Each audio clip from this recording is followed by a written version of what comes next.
Good morning, students. A warm welcome to you all in online teaching session. So, dear students, let's continue our previous chapter which we have already started in our previous lectures. The chapter name is Chasing the Sea Monster.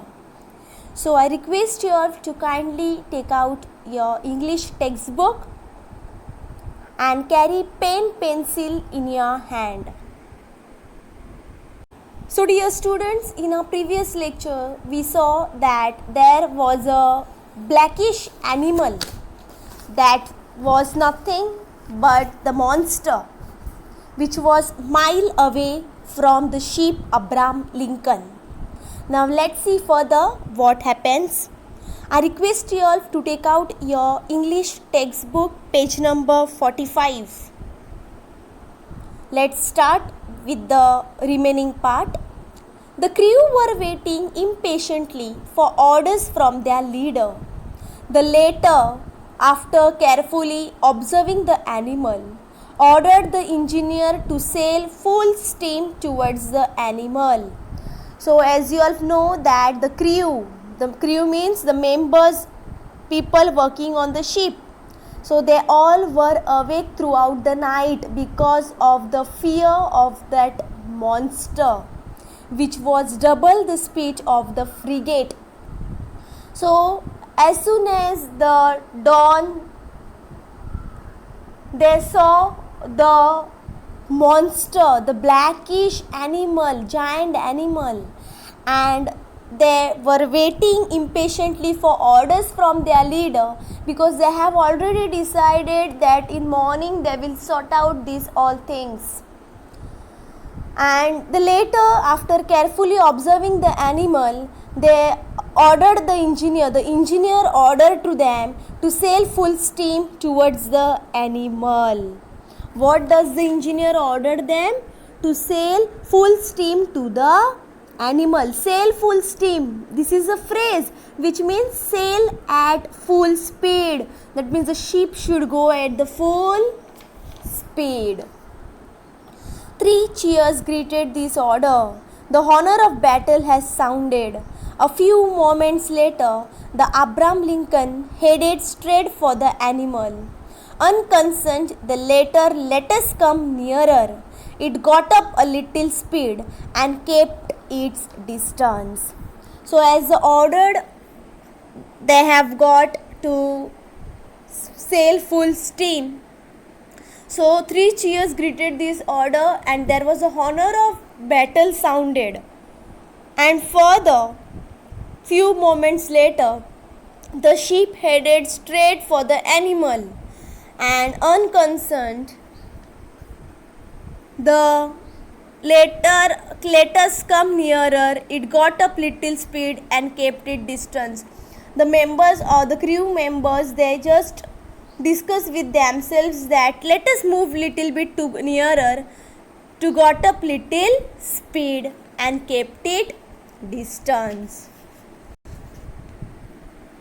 This chase dragged on for about 3/4 of an hour without the frigate getting any closer to see animal. Now the frigate, they didn't went too close to that animal because they all were afraid of that animal. Why? That monster, because that monster was double the speed of the frigate. So they all were afraid of it. So the 3/4 of an hour with the frigate getting any closer to the sea animal. At this rate, it was obvious that we will never catch up with it. The narrator is saying here that it was definitely obvious that they would never catch up this monster. The Abraham Lincoln gathered speed, but so did the animal. This went on for the next hour. The Abraham Lincoln was speeding so much that its mast trembled down to their blocks. Now what happened, students? Earlier the animal was mile away from the Abraham Lincoln, from the ship. But now as soon as the ship and the engineer had ordered to chase this sea monster, the ship was at the full speed. It was at the sail of full speed, and this monster was also double of the speed. So there was a race between the Abraham Lincoln ship and the sea monster. And the Abraham Lincoln was now speeding so much that its mast trembled down to their blocks. What a chase! No, I can't describe the excitement that shook my very being.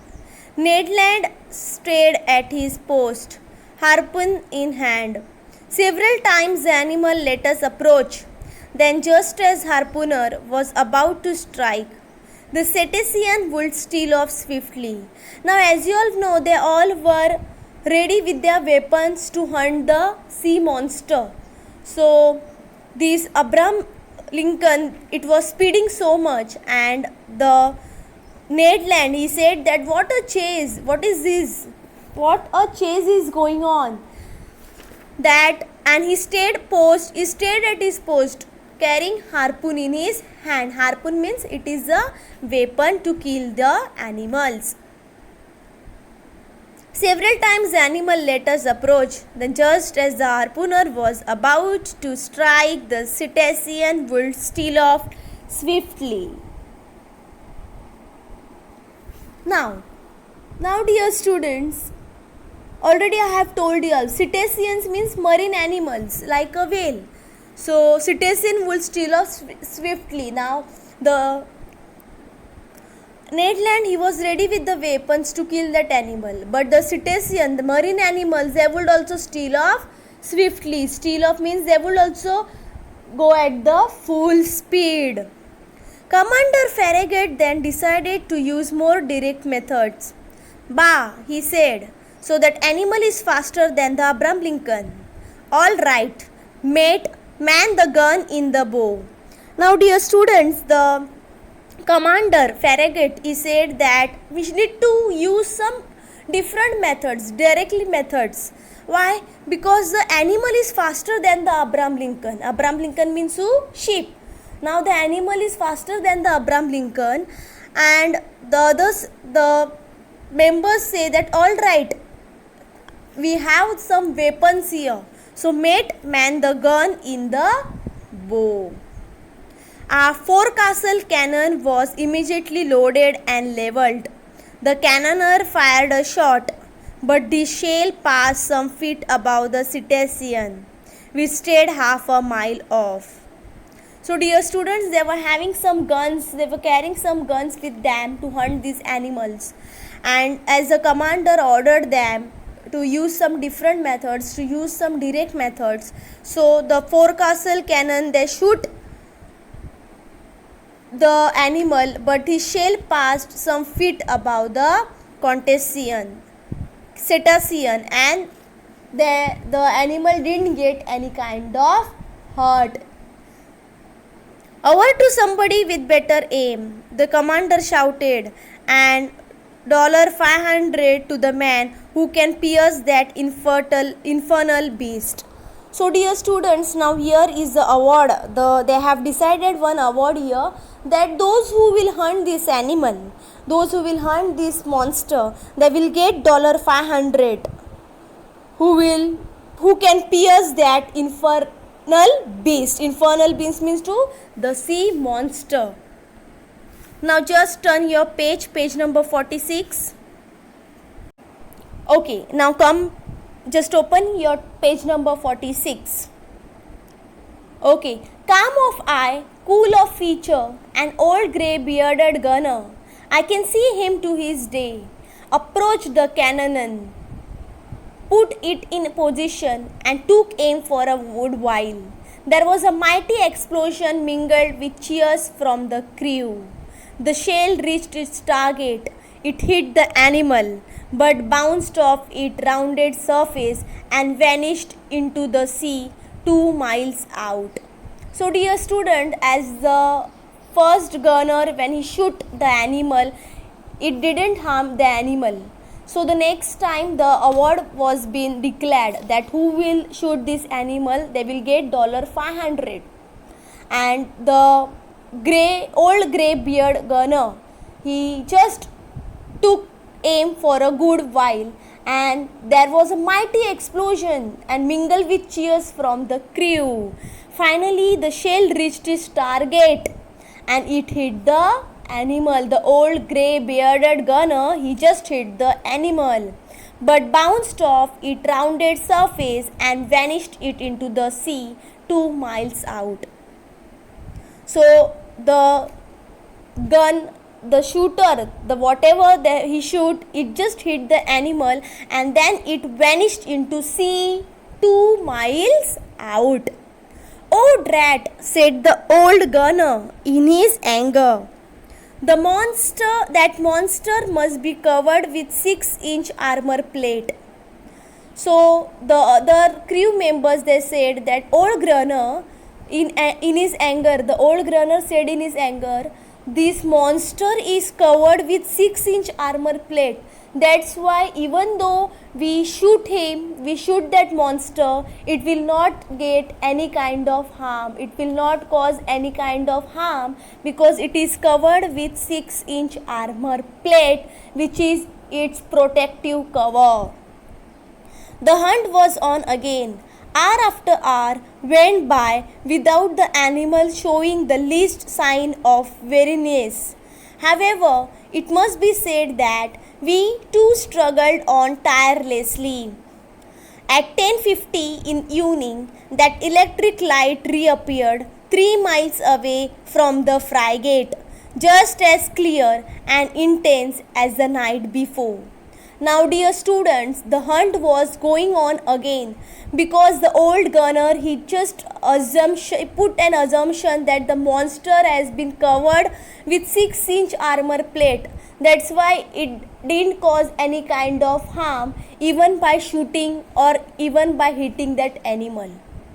So the hunt was again, and hour after hour went by without the animal showing the least sign of weariness.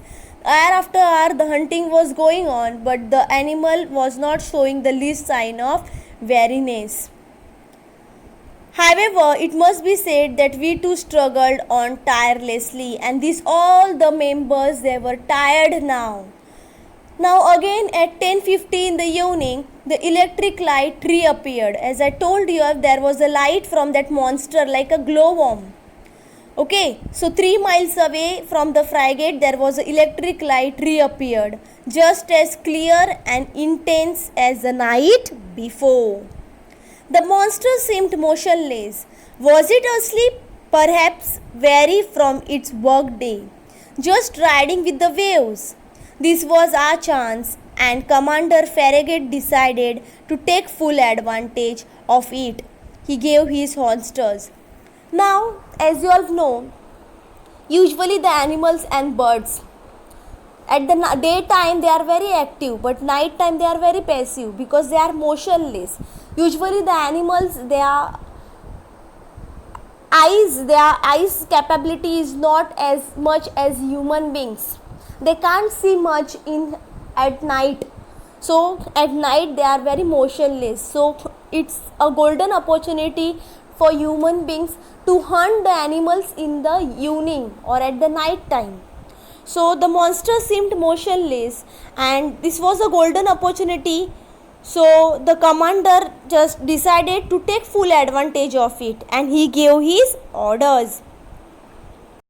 The frigate approached without making a sound, stopped 2 cable lengths from the animal.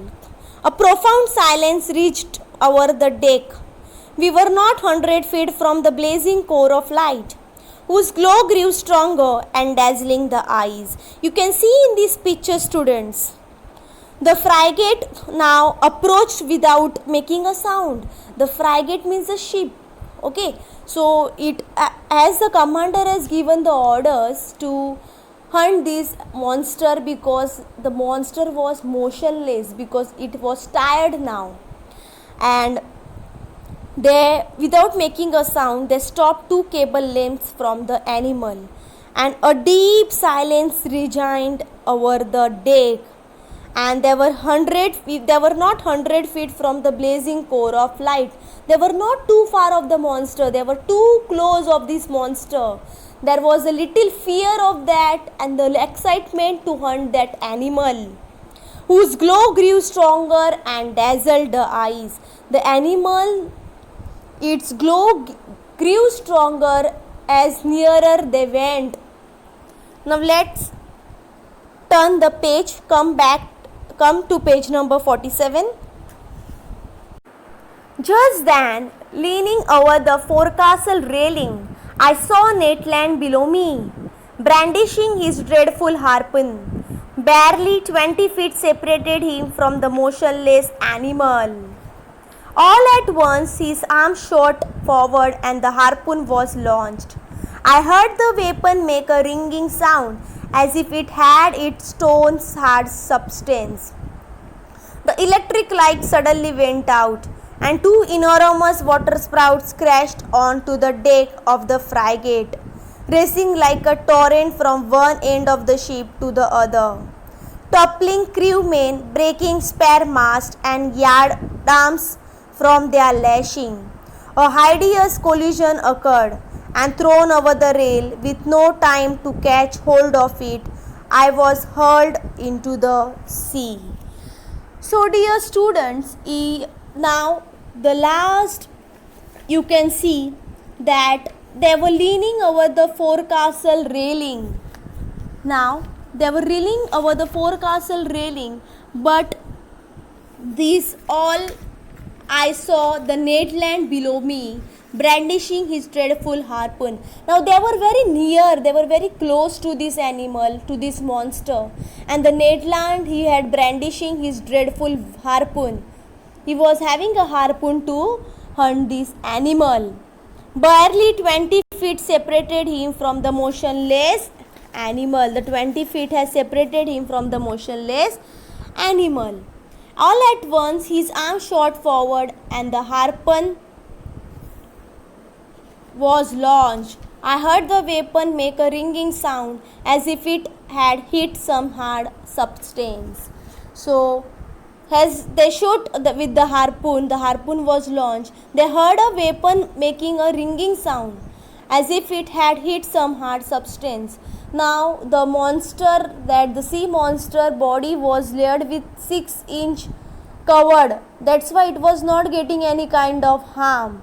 So, as the Ned Land, he shot the harpoon with the harpoon, he heard a weapon making a sound as if it had hit some hard substance. And the electric light suddenly went out and two enormous water sprouts crashed onto the deck, and the frigate racing like a torrent from one end of the ship to the other. At the last, the ship was speeding much at its mast trembled down to their blocks.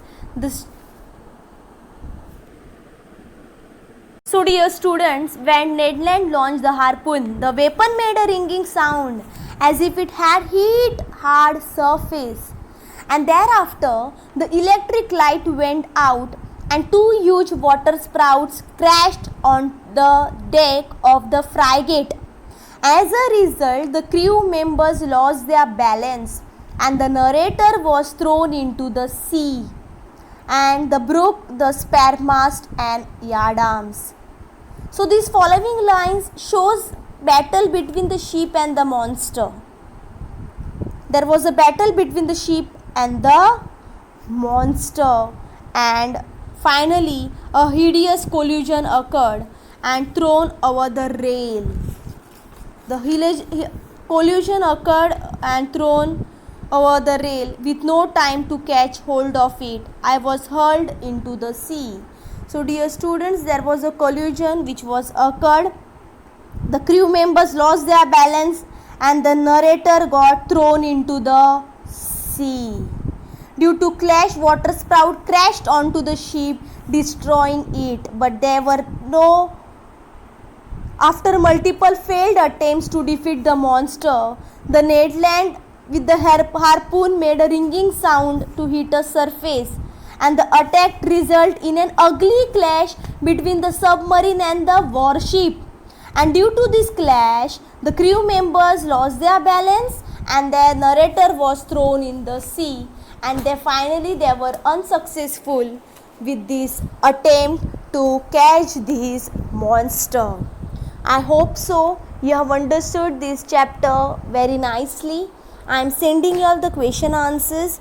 Just note down in your English notebook.